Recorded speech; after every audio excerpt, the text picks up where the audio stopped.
Bonjour Gérald Darmanin. Bonjour. Et bienvenue à la grande interview sur CNews Europe 1. Vous êtes le garde des Sceaux, ministre de la Justice. Beaucoup de questions à vous poser ce matin sur des sujets d'importance, sur vos dossiers évidemment. Mais tout d'abord, monsieur le ministre, l'actualité, ce sont des discussions constructives. Hier, en Arabie Saoudite, Kiev soutient la proposition américaine d'un cessez-le-feu pour 30 jours. La perspective de la paix à l'initiative des Américains progresse. Est-ce que vous vous en félicitez ce matin alors que depuis quelques jours, il est vrai, on entend beaucoup parler de menaces existentielles et de guerre?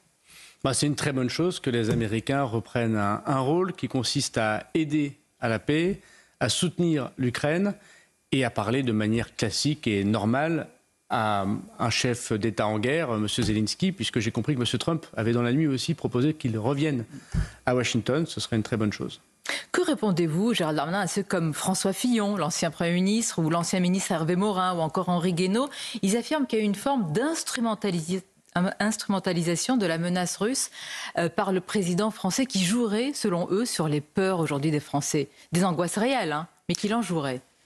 Je pense que le président de la République essaie de faire quelque chose de très important. D'abord de redire que l'Europe doit vivre indépendamment des États-Unis d'Amérique, et ça fait plusieurs années qu'il le dit.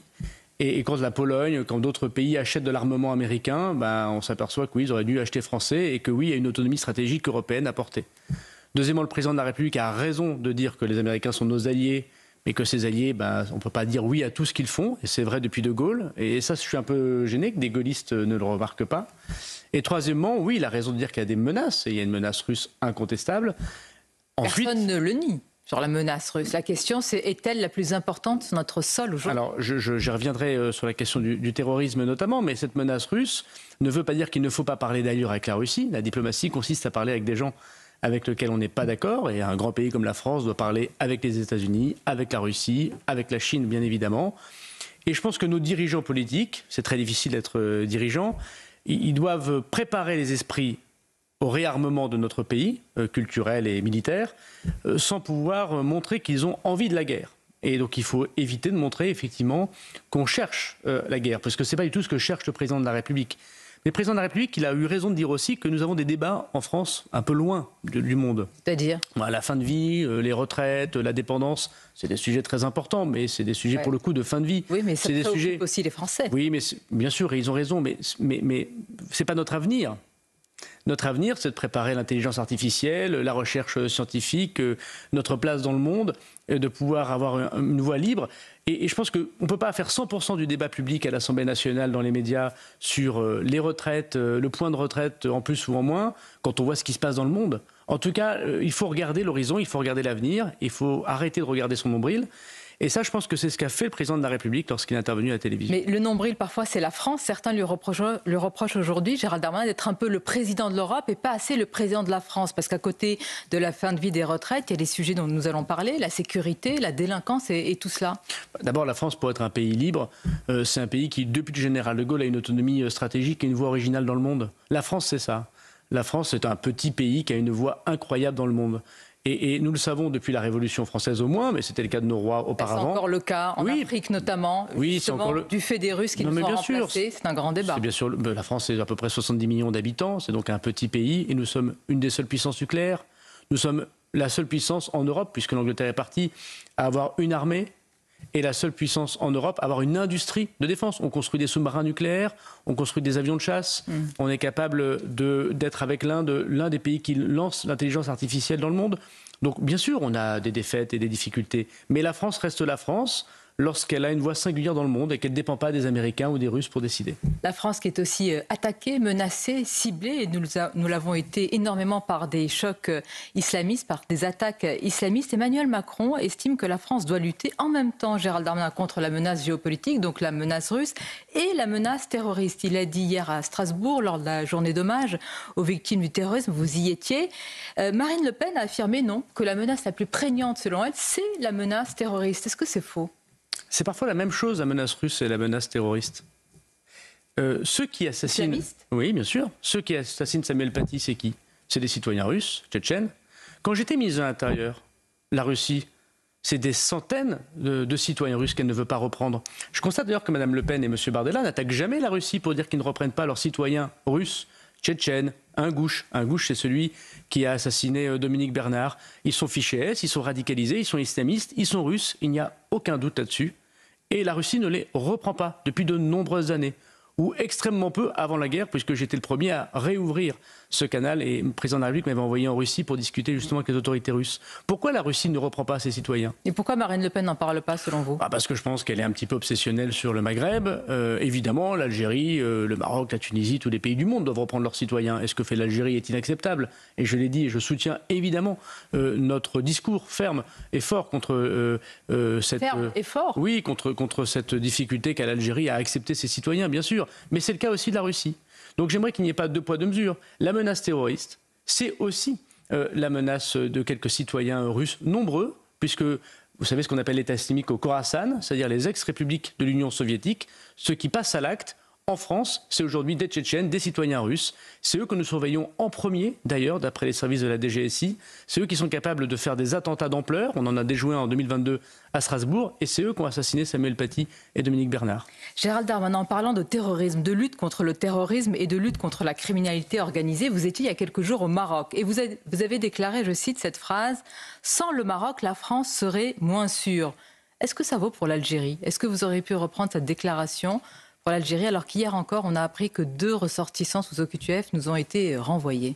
Alors, je parlais avec le Maroc des questions très importantes de lutte contre le narcobanditisme, puisque nos amis marocains ont à la fois permis d'interpeller et d'extrader M. Félix Benguigui, qui est un des plus grands narcotrafiquants français, responsable, je mets des guillemets, l'enquête le dira à la fin, des homicides qui ont pu se passer à Marseille. Et puis le deuxième sujet, c'est évidemment les 2 personnes les plus recherchées dans l'affaire Amra, qui étaient à Marrakech et qui ont été immédiatement interpellées et j'espère extradées dans les prochaines semaines. Donc oui, dans le narcobanditisme, le Maroc nous aide énormément. Et dans la lutte contre le terrorisme également. Oui, alors ça vaut pour les pays du Maghreb. Je suis plus ministre de l'Intérieur, donc je laisserai le ministre de l'Intérieur le dire, mais effectivement, le Maroc donne un certain nombre d'informations. Le Maroc est à notre écoute, et notamment on a eu une discussion lorsqu'il a fallu expulser l'imam Iqwisen. Le Maroc ne l'a pas repris immédiatement, donc il y a aussi des discussions avec un pays comme le Maroc, mais ils ont fini par le reprendre par l'intermédiaire de la Belgique. Moi je remercie sincèrement le Royaume du Maroc pour son travail, pour nous aider à la sécurité, et inversement nous aidons à la sécurité du Maroc. L'Algérie, comme la Tunisie, contribue aussi à notre sécurité, en matière de lutte contre le terrorisme et en matière de lutte contre le narcobanditisme. Aujourd'hui, nous constatons que nous avons avec d'autres pays, que le Maroc, des difficultés. Voilà. Et je pense qu'il faut en parler très franchement. C'est ce que fait le ministre de l'Intérieur, c'est ce que fait le Premier ministre. Et je pense que nous sommes dans une phase de tension extrêmement forte. Intéressant, vous n'avez pas cité le président de la République. Parce que le président de la République... Il n'a pas la même voix sur ce sujet? Le président de la République, son travail, me semble-t-il, c'est de mettre le point final à une discussion de tension. Si à la fin il faut mettre en cause le traité franco-algérien de 68, moi j'y suis favorable.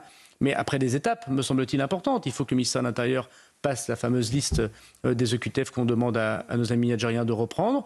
Il faut peut-être que nous rappelions notre ambassadeur si jamais les choses ne se passent pas bien. Je rappelle qu'il n'y a plus d'ambassadeur d'Algérie en France depuis plusieurs mois. Donc peut-être qu'il faut faire la réciproque.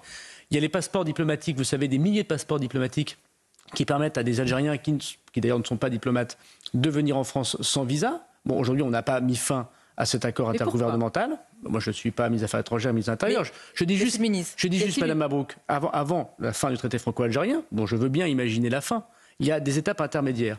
Parce qu'à la fin, c'est les Français d'origine algérienne. Vous voulez dire avant l'arme, entre guillemets, je veux dire importante, il y a quand même des outils de pression qu'il faudrait d'abord déployer. Bon. Et puis nous avons un certain nombre de sujets économiques aussi en Algérie, des sujets culturels. L'Algérie, c'est le plus grand pays d'Afrique. Et nous avons un prisonnier politique. Et M. Sansal, qui doit être libéré immédiatement, bien sûr. Et vous savez, l'Algérie, c'est le plus grand pays d'Afrique. Et l'Algérie a des frontières avec beaucoup de pays qui posent des difficultés pour la sécurité nationale. Le Sahel, la Libye. Et il faut que nous fassions attention. Nous devons aussi parler à l'Algérie. La diplomatie consiste à parler avec les gens avec lesquels on n'est pas d'accord. Il faut être ferme, mais il faut discuter. Je sais que c'est ce que fait le gouvernement en ce moment. Dans quelques instants, d'abord on poursuit évidemment notre entretien sur CNews et Europe 1, Gérald Darmanin. Dans quelques instants, nous parlerons de votre projet important pour isoler les 100 plus gros narcotrafiquants.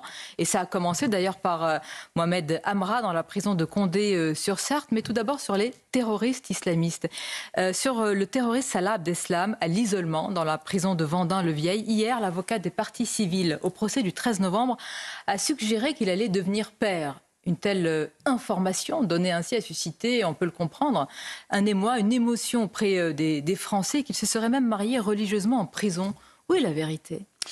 Alors, M. Abdeslam est aujourd'hui en effet à l'isolement dans la prison de Vendin-le-Vieil, qui est l'une des deux prisons que j'ai choisies pour être une prison de haute sécurité, ce qui montre déjà son niveau carcéral important. Il s'est marié religieusement au téléphone. Il n'a pas pu se marier dans une cérémonie, voilà. Donc pas de contact. Donc c'est pas un mariage reconnu par la République, que les Français qui nous écoutent l'entendent. Il est allé en Belgique, M. Abdeslam, parce qu'il y a eu des procès qu'il fallait organiser en Belgique. Et en Belgique, nos amis belges ont autorisé la vie privée et familiale de M. Abdeslam, c'est-à-dire qu'il y a eu des unités de vie familiale où il a pu rencontrer des personnes, et notamment sa compagne. Et donc il y a pu avoir des contacts à ce moment-là, mais ce n'était pas en France. Puis ensuite, il est revenu en France. Mon prédécesseur, Éric Dupond-Moretti, n'a pas autorisé l'unité de vie privée et familiale, mais il a autorisé des parloirs. Et dans ces parloirs qui sont surveillés, même si en quelques instants, beaucoup de choses peuvent se passer, à notre connaissance, et M. Abdeslam lui-même, par l'intermédiaire de ses avocats, a évoqué le fait que sa femme n'était pas enceinte. Voilà, il n'y a pas eu de possibilité pour que M. Abdeslam soit père. J'ai dit à notre connaissance, parce qu'évidemment, ces parloirs existent. J'ai demandé à l'administration pénitentiaire de surveiller, évidemment, puisque je suis là depuis quelques semaines, intégralement ces parloirs et de ne pas autoriser les unités de vie privée et familiale, comme l'ont fait mes prédécesseurs pour M. Abdeslam. Je note quand même que peut-être qu'il y a eu un contact. À l'heure actuelle, il n'y a pas eu de contact en France, mais probablement, c'est-à-dire que l'information sur laquelle il n'est pas père ne peut pas être démentie. Monsieur Abdeslam l'a démenti par l'intermédiaire de ses avocats, mais moi je n'ai pas la vérité de toute chose et je ne sais pas ce qui s'est passé notamment en Belgique. On parle d'isolement, Gérald Darmanin, de conditions strictes et on va évoquer les narcotrafiquants, mais dans le même temps, face à la polémique, d'ailleurs vous avez très rapidement réagi sur l'usage détourné en prison des tablettes numériques. Vous avez dû suspendre l'utilisation de ces tablettes. Le coût total, quand même, c'est 125 millions d'euros. 60 millions ont déjà été utilisés, donc sont partis en fumée. C'est l'argent public. Est-ce que vous dites que ce sont 40 ans de philosophie carcérale qu'on paye ici ? Je pense qu'on manque un peu de bon sens au ministère de la Justice, dans l'administration en général, et peut-être dans le domaine carcéral en particulier. Et nonobstant le travail formidable que font les agents pénitentiaires, c'est un métier extrêmement difficile, et moi ils me le disent, ils m'envoient des messages sur les réseaux sociaux, par mail, indépendamment de leur hiérarchie, pour me dire regardez, il se passe ci, il se passe ça, venez nous aider, vous avez l'air de nous entendre, écoutez-nous. Bon. Donc les agents pénitentiaires font un travail très difficile et pas très bien payé, alors qu'ils ont beaucoup de difficultés. Personne n'envie leur métier, et c'est un métier absolument formidable.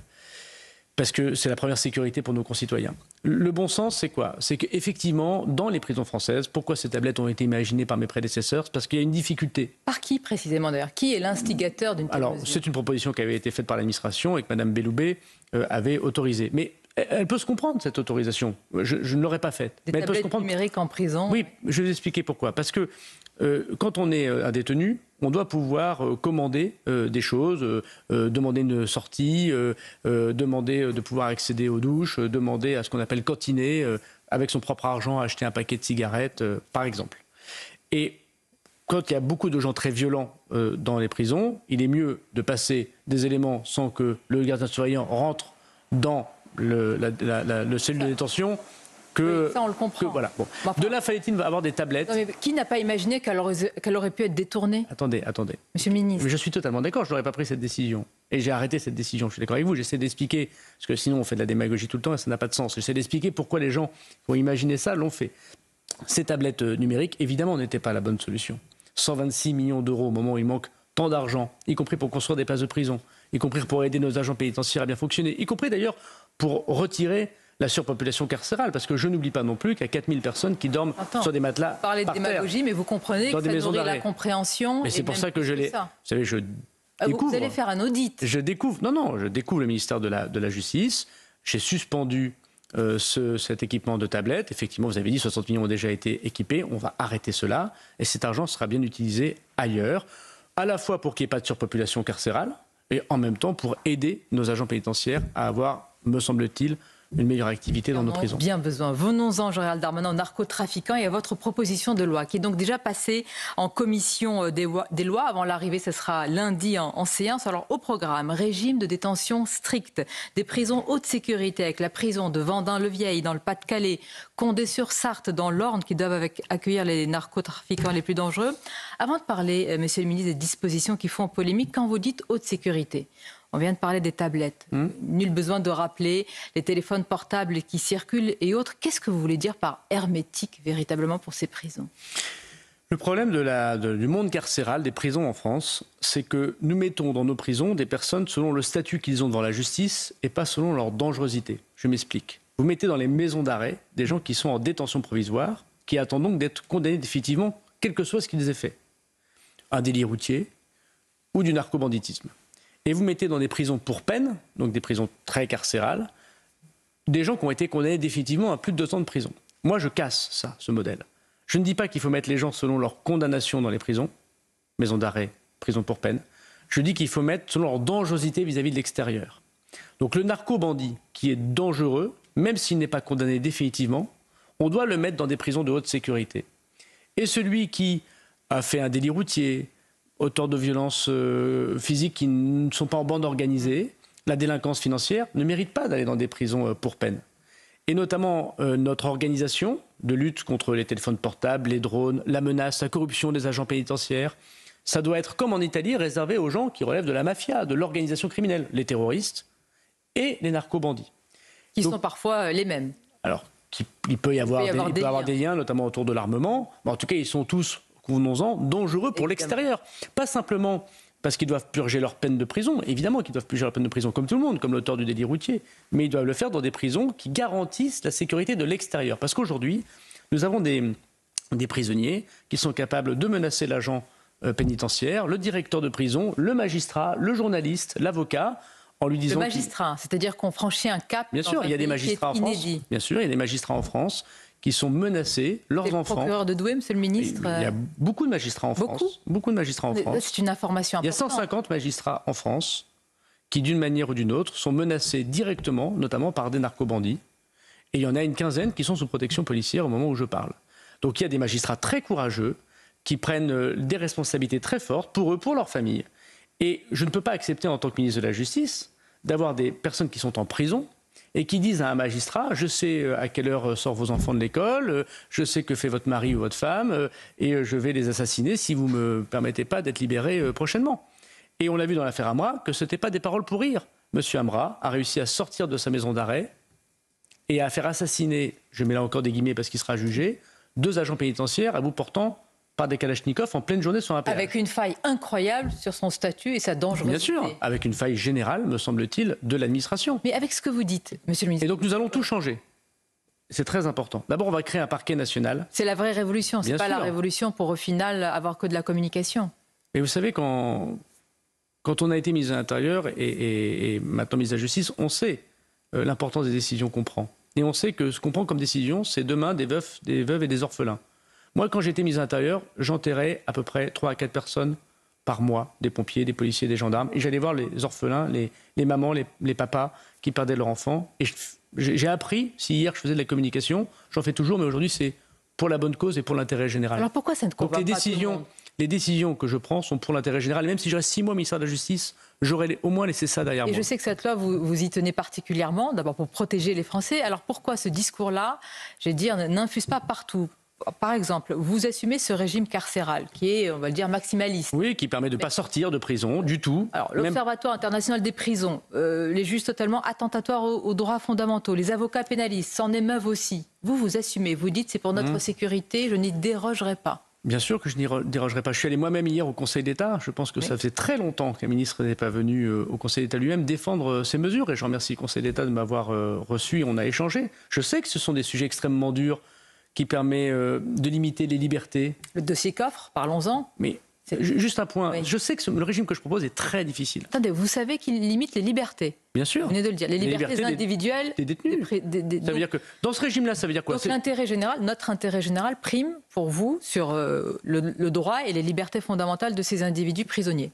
Alors, ces personnes continueront à avoir des repas, d'être dans leur cellule individualisée. Il n'y a pas d'acte de torture. Voilà, c'est ce que j'allais vous dire. Mais ce sont des gens très dangereux, capables de passer à l'acte et d'assassiner des fonctionnaires de l'État. Et de continuer leur point de deal. Et est-ce que c'est normal, quand on est dans une prison à Marseille, de pouvoir continuer à commander des assassinats de gamins de 14 ans ou de toucher des sommes, ce que je vois encore aujourd'hui. Il y a quelqu'un qui a 30 appartements à Dubaï aujourd'hui, il est en prison, condamné définitivement et qui touche cet argent. Vous parlez de 40 ans de philosophie carcérale. Vous ne le découvrez pas. Et je pense que vos prédécesseurs et votre prédécesseur immédiat ne l'a pas découvert. Moi, mon travail, c'est de changer radicalement les choses. Perdu.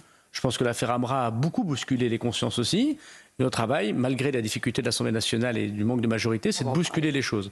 Mais je voudrais vous dire que ce régime de détention, pour que les Français le comprennent bien, ça concerne entre 600 et 800 personnes sur 82 000 détenus. Ces personnes, en effet, ne pourront pas sortir de prison, ne pourront pas téléphoner, ne pourront pas avoir de vie privée et familiale, ne pourront pas toucher la personne qui est en face d'eux au parloir parce qu'il y aura un hygiaphone. Il y aura des fouilles systématiques. Il y aura 3 heures de communication, 4 heures de communication autorisées par semaine, point. Alors qu'aujourd'hui, c'est 24 heures sur 24 sur un téléphone fixe. Je sais que ce régime est très difficile. Et je peux comprendre un certain nombre d'interrogations. Dans votre camp. Mais je peux, oui, y compris dans mon camp, mais c'est pas grave. J'ai parfois été minoritaire dans mon camp, mais moi, je suis là pour protéger les Français. Mon travail, c'est de faire comme en Italie quand ils ont lutté contre la mafia. C'est votre modèle, hein. Enfin, c'est votre pays modèle, en tous les cas, la méthode. L'Italie a inventé la mafia. Et l'Italie a inventé aussi l'anti-mafia. Et ça marche en Italie. Et ce qui marche en Italie peut marcher en France. Simplement, il faut du courage politique. À qui le dites-vous, du courage politique? Je parlais notamment du dossier Coffre parce que c'est emblématique quand même. Beaucoup d'avocats, d'ailleurs, en sachant que vous allez venir ce matin, m'ont interpellé en me disant on ne peut pas ne pas avoir accès à certaines informations très importantes sur nos clients. Là encore, vous assumez. Les débats, monsieur le ministre, vous le savez mieux que moi, à l'Assemblée vont être très, très tendus. Est-ce que vous dites que supprimer l'une de ces mesures aujourd'hui, c'est quand même une question importante, c'est aller contre la lutte sur le narcotrafic? Oui, bien sûr. Ah oui, bien sûr, c'est une sacrée responsabilité pour les parlementaires, ce que vous dites. On a un débat, le parlementaire est libre. Je l'ai été, j'étais libre de ma prise de parole, mais il faut aussi dire les responsabilités devant les Français. Le dossier Coffre qui est porté par mon collègue Bruno Retailleau, c'est une mesure ministère de l'Intérieur, c'est quoi pour que les Français comprennent? C'est adapter nos écoutes téléphoniques au monde d'aujourd'hui. Les messages cryptés, la géolocalisation, le passage par Internet, parfois par satellite. Voilà, c'est ça que ça veut dire. Les écoutes à la papa téléphonique, ça marche plus, parce que plus personne n'appelle sur une ligne fixe. Les gens passent par un téléphone portable, par signal, par télégramme. Et donc, ce qu'essaye de faire le ministère de l'Intérieur, c'est d'adapter ses services d'écoute administratifs à ça. Et évidemment, c'est très simplifié, mais pour que les Français comprennent, ça pose des questions d'écoute téléphonique, de liberté individuelle. Et les avocats, c'est normal, c'est leur rôle, essayent de limiter l'action que peut avoir un procureur de la République ou un magistrat instructeur. Mais le travail du ministre, c'est un travail pour l'intérêt général. C'est un travail pour l'État. Et le travail du ministre de l'Intérieur et du ministre de la Justice, c'est dire à tout le monde, l'État, la protection de l'État, a besoin de ces moyens supplémentaires pour lutter contre le narcobanditisme. Ça va beaucoup faire réagir les avocats, d'ailleurs une partie évidemment aussi de syndicats. Je pense aux syndicats de la magistrature et les politiques comme la France Insoumise. À ce sujet, je voudrais avoir, monsieur le ministre, votre réaction sur autre chose. Il y a un colloque à l'initiative de Raphaël Arnaud à l'Assemblée intitulé « Comprendre l'islamophobie pour la combattre ». Et parmi les organisations qui sont conviées, il y a le CCIE et l'EMF. Alors le CCIE, je le dis à nos auditeurs et téléspectateurs, c'est un peu la nouvelle version du CCIF que vous aviez dissous en 2021. Car il véhiculait, je le rappelle, l'idéologie frériste. Alors désormais, cette nouvelle version est installée en Belgique. Ce député fiché S, ou qui a été fiché S, vous le savez sans doute mieux que moi, invite de telles organisations. La présidente de l'Assemblée dit que ce n'est pas normal, mais l'autorise. Elle ne peut pas faire autrement. Comment vous réagissez? D'abord, ça montre le lien évident entre l'ultra-gauche et l'islamisme. On l'a beaucoup dénoncé, ce qu'on appelait l'islamo-gauchisme. On a parfois été très critiqué, mais ce lien est évident. On voit bien que ce qu'essaye de faire l'ultra-gauche et les filles, c'est de flatter les instincts communautaristes et pire, islamistes, et notamment ceux des frères musulmans, qui est un danger absolu pour la nation, comme je l'ai déjà eu l'occasion de le dénoncer. Deuxièmement, le CCIF a été dissous, il n'est plus en France, je m'en félicite. Il a été reconstitué notamment en Belgique. Mais il agit en France à travers un colloque à l'Assemblée. Mais ça, normalement, nous aurions dû, me semble-t-il, empêcher ces personnes de l'organiser. Mais moi, je ne m'occupe pas de la police de l'Assemblée nationale. Le ministre de l'Intérieur peut tout à fait demander à nos amis belges d'entreprendre une dissolution du CCIE en Belgique. Il faut combattre les frères musulmans partout sur tout le territoire européen. C'est un danger absolu pour notre nation. Les gens le connaissent assez peu. Ça n'a rien à voir avec l'immense majorité de nos concitoyens musulmans qui d'ailleurs subissent les thématiques d'islamophobie, les thématiques des frères musulmans de façon beaucoup plus insidieuse que le font les salafistes. Le salafiste, c'est assez clair qu'il est contre la nation. Tout le montre. y compris le fait qu'il n'a pas le droit de voter, puisque ça, à rigueur, l'interdit. En revanche, le frère musulman s'insinue en étant élu dans nos conseils municipaux, en montant dans la vie associative et en essayant d'influencer la politique. LFI est un allié objectif, on le voit avec M. Arnaud, de cette question d'islamisme, et on doit le combattre politiquement et juridiquement. La France Insoumise qui appelle sur X à manifester le 22 mars contre des personnalités publiques, médiatiques, des journalistes, des animateurs, n'y voyez pas du tout une question corporatiste de ma part, véritablement une inquiétude. Par exemple, des animateurs, des journalistes comme Pascal Praud, Cyril Hanouna, avec des affiches. Vous allez les voir à l'écran, je les décris pour nos auditeurs d'Europe 1. Une affiche de Cyril Hanouna qui a été retirée et remplacée par une autre photo, alors que certains s'étaient émus de messages relayés ou de relents antisémites. Comment vous réagissez, l'homme politique que vous êtes, pas seulement le garde des Sceaux, à ce qui est en train de se jouer aujourd'hui autour de la liberté d'expression, qu'on aime ou qu'on n'aime pas des chaînes, qu'on aime ou qu'on n'aime pas des animateurs, des journalistes? Mais indépendamment de la liberté d'expression, qui manifestement est très attaquée, c'est mettre des cibles dans le dos de ces journalistes, de ces hommes politiques ou de ces personnalités. Samuel Paty n'est pas mort autrement. Il y a eu une fatwa numérique. Quelqu'un a dit que ce professeur aurait fait quelque chose de contraire à ce qui était acceptable, notamment chez les musulmans rigoristes, et quelqu'un est passé à l'acte. On a armé culturellement le passage à l'acte du terroriste. C'est exactement ce qui peut se passer quand on met ce genre de cible sur la tête, le dos de personnalités publiques. Voilà. Et donc c'est extrêmement dangereux, et j'espère que ces manifestations, je ne parle pas en tant que garde des Sceaux, je ne donne pas d'ordre aux magistrats, mais j'espère que ces manifestations pourront être interdites par les préfets. Gérald Darmanin, en parlant de cible, justement, a-t-on mis une cible sur le dos des policiers avec cette décision du parquet de Nanterre qui a demandé un procès pour meurtre contre le policier qui a ouvert le feu sur Naël en 2023 après un refus d'obtempérer? Vous avez apporté votre soutien aux forces de l'ordre tout en rappelant, soyons objectifs, que personne n'est en dehors de la déontologie. Mais vous avez clairement exprimé votre soutien, monsieur le ministre, monsieur le garde des Sceaux. Oui, moi j'ai toujours soutenu les policiers, les gendarmes. Alors ça ne veut pas dire qu'individuellement il n'y a pas des policiers, des gendarmes comme dans toute profession qui ne respectent pas la déontologie. Et la déontologie, c'est très important parce que c'est l'honneur du policier et du gendarme. Donc quand ils ne le respectent pas, il faut évidemment des sanctions. Et j'ai moi-même, alors que je soutenais énormément les forces de l'ordre, fait sortir de l'uniforme un certain nombre de personnes qui tutoient les personnes, qui les insultent, qui ont des propos racistes, homophobes. Évidemment, la police et la gendarmerie ne peut pas accepter ça. Mais dans l'action de policiers et de gendarmes, c'est très difficile d'être policier ou des gendarmes. C'est très difficile d'avoir la violence légitime. On risque sa vie tous les jours. Je pense qu'il faut soutenir nos forces de l'ordre. Alors, en tant que garde des Sceaux, je ne peux pas commenter des affaires individuelles. On peut se dire qu'un procès peut permettre aussi de laver l'honneur de l'ensemble des protagonistes. C'est aussi une façon plus positive de le voir. Mais ce qui est certain, c'est que nous devons tous, collectivement, soutenir nos policiers et nos gendarmes, parce que si nous leur retirons le courage d'intervenir, quand personne n'intervient sauf feu à 1h du matin dans des quartiers difficiles, eh bien alors nous ne serons plus protégés du tout. Et c'est le rôle, me semble-t-il, du ministère de la Justice aussi de le dire, puisque les policiers et les gendarmes, ils agissent sous l'autorité des procureurs de la République lorsqu'ils interviennent. Et donc c'est normal que de l'évoquer. On va conclure, monsieur le garde des Sceaux. Demain, à votre place, ce sera... Peut-être puis-je dire aussi qu'il faut soutenir les magistrats, parce que dans les mêmes affaires à Nanterre, certains magistrats ont aussi été menacés personnellement. Et je voudrais dire que ceux qui menacent, qui critiquent les magistrats qui prennent en toute indépendance leurs décisions, même si on a le droit d'en discuter sur les plateaux de télévision bien sûr, doivent être également condamnés. Donc je voudrais également soutenir parfaitement les magistrats. Vous savez, police et justice travaillent ensemble pour le bien de la République. Les diviser... Peut-être davantage aujourd'hui alors que vous formez, certains disent un duo avec Bruno Retailleau. Exactement, nous formons un duo alors de choc peut-être, je ne sais pas, avec Bruno Retailleau. Pas une feuille de papier à cigarette nous sépare, mais dans la vie de tous les jours, le procureur de la République, il travaille avec ses policiers et ses gendarmes. Donc c'est sûr qu'à Paris, parfois, il y a dans les débats médiatiques des différences entre la justice et la police. Je les ai toujours refusées. Mais sur le terrain, à Châlons, à Lille, à Mont-de-Marsan, le procureur de la République ou la procureure de la République travaille tous les jours avec ses policiers. On va conclure, Gérald Darmanin. Demain, à votre place ici même, ce sera Marine Le Pen, invitée de la grande interview. Je sais que le garde des Sceaux ne peut pas parler d'un procès. Malgré tout, c'est une personnalité politique, première opposante, qui sera fixée sur son sort dans quelques jours. Ce sera le 31 mars. Son jugement dans l'affaire des assistants d'eurodéputés RN peut changer la donne en France. J'interroge l'homme politique, parce que l'homme politique, il y a quelques semaines, a déclaré ceci sur X: il serait profondément choquant que Marine Le Pen soit jugée inéligible et ainsi ne puisse se présenter devant le suffrage des Français. Combattre Madame Le Pen se fait dans les urnes. Si le tribunal juge qu'elle doit être condamnée, elle ne peut l'être électoralement. sans l'expression du peuple. N'ayons pas peur de la démocratie et évitons de creuser encore plus la différence entre les élites et l'immense majorité de nos concitoyens. J'imagine que vous n'avez pas changé d'avis avec vous-même.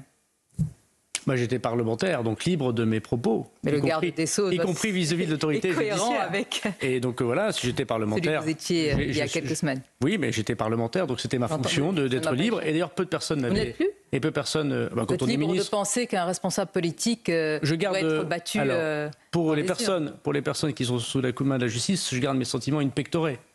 Hein, mais en revanche, en tant que parlementaire, j'ai pris ma prise de position libre, et pas grand monde ne l'avait fait à l'époque.